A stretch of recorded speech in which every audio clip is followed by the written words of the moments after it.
उदीयमान शिल्पी उपयुक्त मंच उदयराग। यही उदयराग कार्यक्रम को ओडिशार महामहिम राज्यपाल श्रीजुक्त मुरलीधर चंद्रकांत भंडारे उद्घाटन करथिले। नृत्य माध्यम निजर प्रतिभा को देखैबार यह एक महान प्रयास। यही प्रयास आरंभ करिछि ओडिसी डांस एकाडेमी।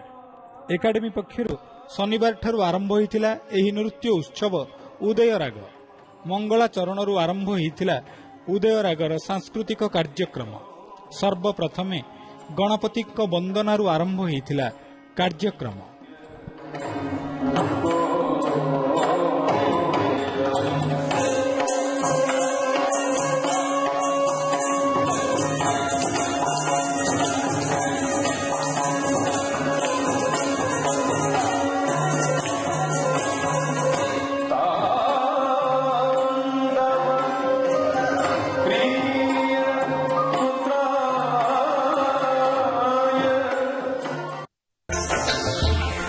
त्रिधारा द्वारा गुरु देवप्रसाद दास सम्मान प्रदान उत्सव 2011 भुवनेश्वर रवींद्र मंडप ठारे मार्च मास 29 और 30 तारिख दिन अनुष्ठित हो जाए।